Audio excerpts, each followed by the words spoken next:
So, hello everyone. I'm Stephane. I'm working with Jean-François Gonzalez on the growth of porous aggregates in protoplanetary disk using SPH simulation, so Phantom. So the main idea here today is not to talk too much about the results, but more about what I've done, what I've wrote into Phantom.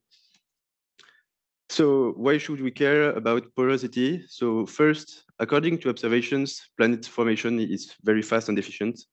But the problem is that when we use simulations, the formation of planetesimals is way too small. And this is because there is several problems that prevent dust growth. For example, the radial drift barrier, the fragmentation barrier, etc. Multiple solutions have been proposed. For example, dust traps, vortices, instabilities like the stream instabilities, the dust coagulation instabilities, etc., etc. But for me, I wanted to focus more about an intrinsic property of the dust, which is the dust porosity. So porosity is important, first because we observed it, and comets and asteroids are porous. Grain growth is faster when you have porous grains because of the larger cross-section, and it may explain planetesimal formation and observations.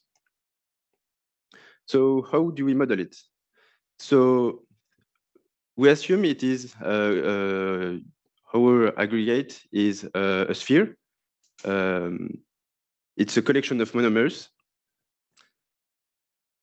You compute the mass with the standard formula, and you just add a parameter, which is phi, which is the filling factor, which corresponds to the volume occupied by the monomers over the volume defined by the size of your grain. And so the growth rate in Phantom is computed with the Stepinski and Villegas prescription, written in terms of mass and not size, because when you treat porosity, you need the mass to treat dust growth.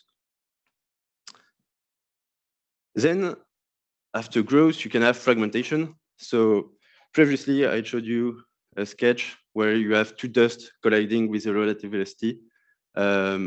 So here is a hit and stick regime, you just hit and stick. And here is when the energy needs to be dissipated through internal restructuring. So then you can have fragmentation, which is defined by a threshold. So if you're below it, you continue to grow. If you're above, you have fragmentation. And we have a model also for fragmentation. So it's called the smooth fragmentation model, developed originally by Kobayashi et al. In 2010. And this extra term, what it does, it says that when you're close to the threshold, the fragmentation is smoother in terms of mass loss rate than if you are with a relative velocity 10 times larger than the threshold. So the porosity evolution model. So Phantom it's not on the main repository, but with Phantom I can handle many different processes. So with porosity, growth, bounce, fragmentation plus compaction, and rotational disruption. So rotational disruption is a new barrier found by Tatsuma et al. In 2021. And basically, rotational disruption, so you have the gas that imprints a torque on your grain, it starts to spin, and when it spins too fast, the centrifugal force destroys your grain. The problem is when you add too many things, you end up with too many parameters. So I had to do a lot of work on how you can simplify the models and make some sort of standardization. So there is only 4 new parameters: the monomer size, the Young modulus, the surface energy, and the force to torque efficiency for the disruption. And that's all. And here is what you can expect when you have only growth. So you have first hit and stick regimes and collisional compression. You can have also gas drag compression and self-gravity. And so this is the filling factor versus size plot that you will see a lot. And this has been done with a small code that I wrote dedicated to the integration of the algorithm for phantom.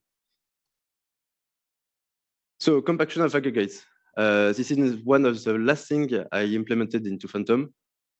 The basic idea is that when you have a look to the observations, you see that the filling factor is between 1 and 10 to the minus 2.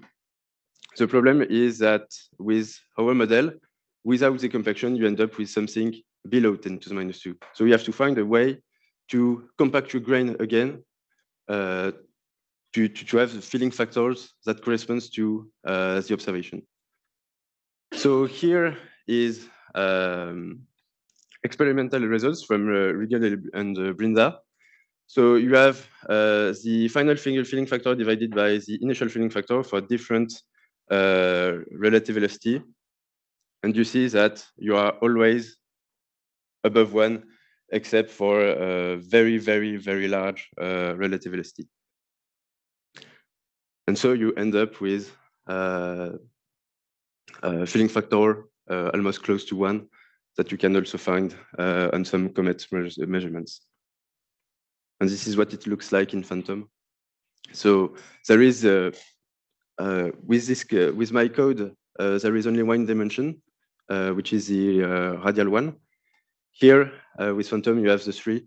So the main difference is the 8 of the disk that change the different size and filling factor of the dust, but you can still see that you have compaction. So I will talk about some old results with some problems that I have now identified. The main thing, so you have the size versus radius for compact and porous grains for different snapshots. The main idea is that compact grains are not able to grow up to centimeter size, and they are not able to form self-induced dust trap. While porous grains are able first to reach the meter, go up to 100 meter, form a dust trap, and so they are able to trap all the dust that coming from the outer disk.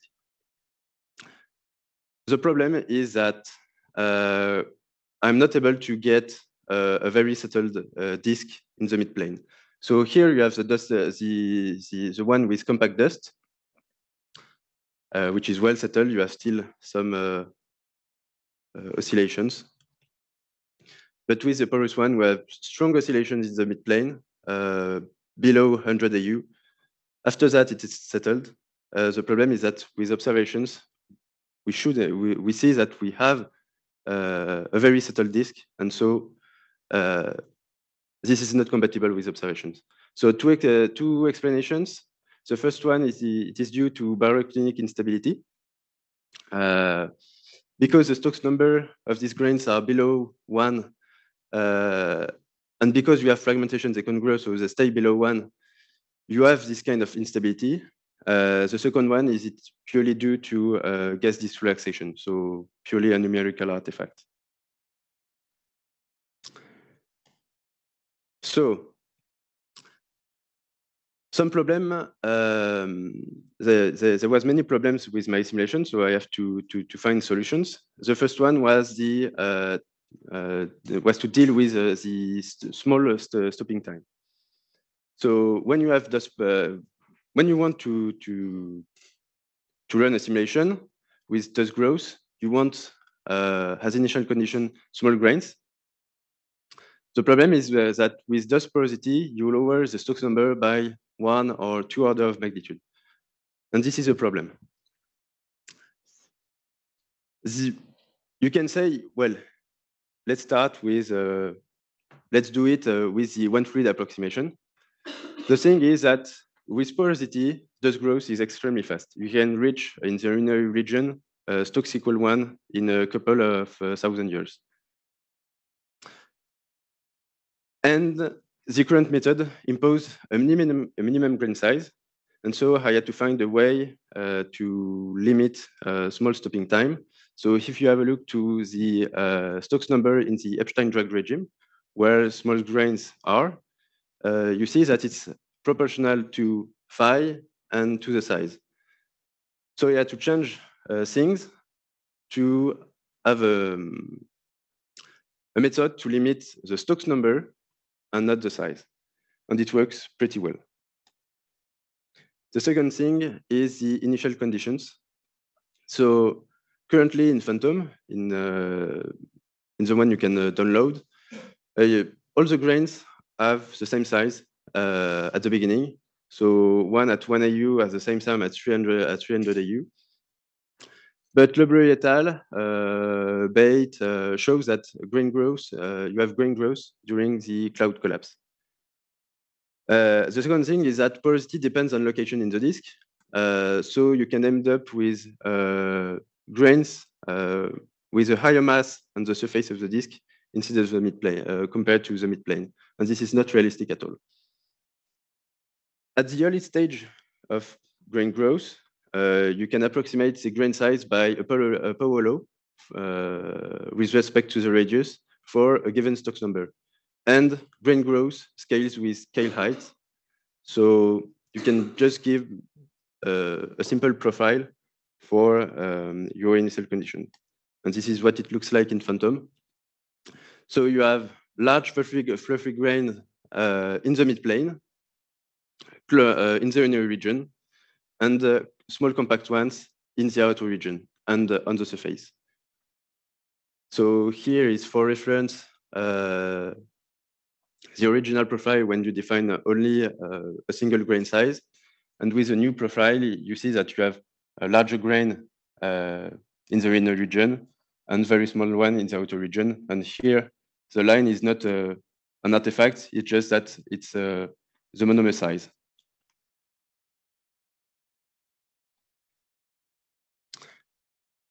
Third problem, gas disk relaxation.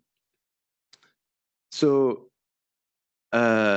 if you have a look here, you see that you have spikes in the size profile, which are not realistic at all.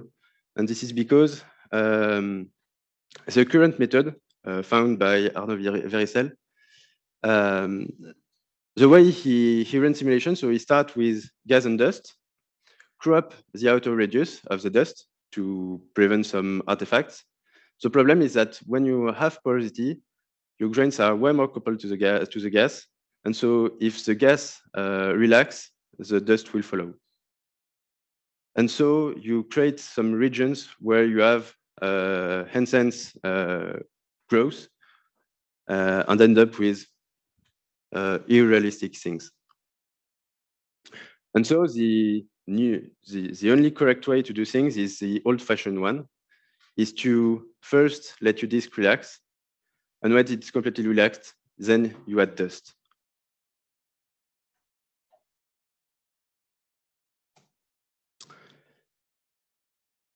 And to finish, there is a couple of things I want or that would be cool to be in Phantom. The first one is the erosion. So the main idea is that when your grains start to decouple from the gas, it feels the wind, and so it starts to be eroded. And so you can model it by a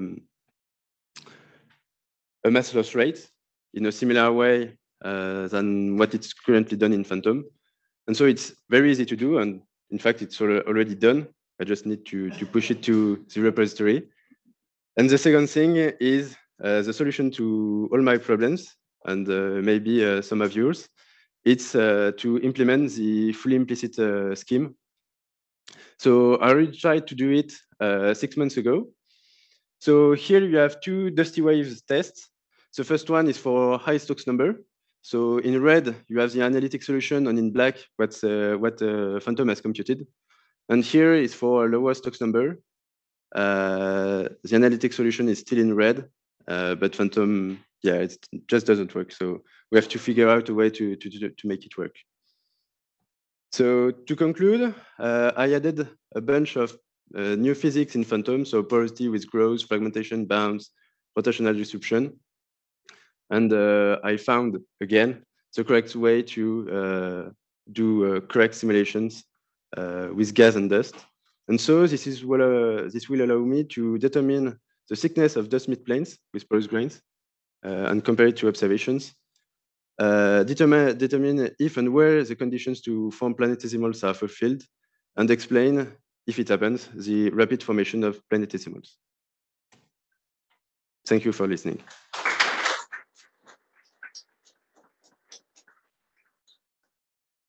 Thank you very much. Questions for Stephane?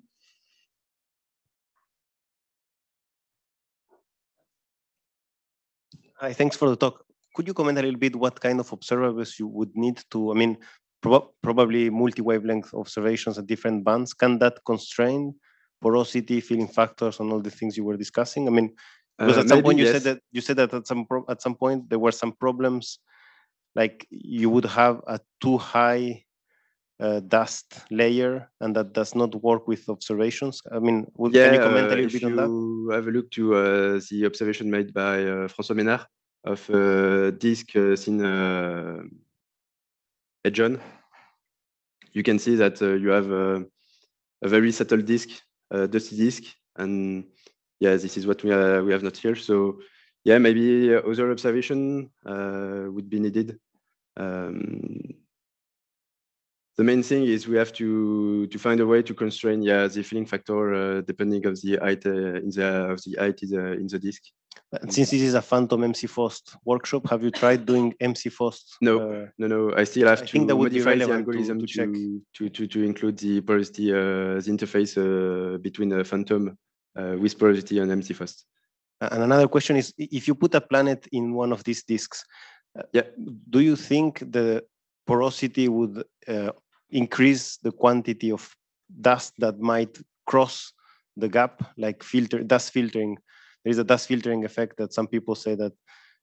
Have you thought about that thing, like how porosity might increase? Never. Okay. Never thought about it. Yeah. Okay. Yeah, we should definitely try to put it in MC Fost. Yeah. And I think something we should look at is with radial in particular is polarization at 2 millimeter wavelengths, because you'll expect very different signature from compact and porous grains. Joe? Do the grains all have the same composition? Sorry? When I make a grain in a disk, does it always consist of the same atoms?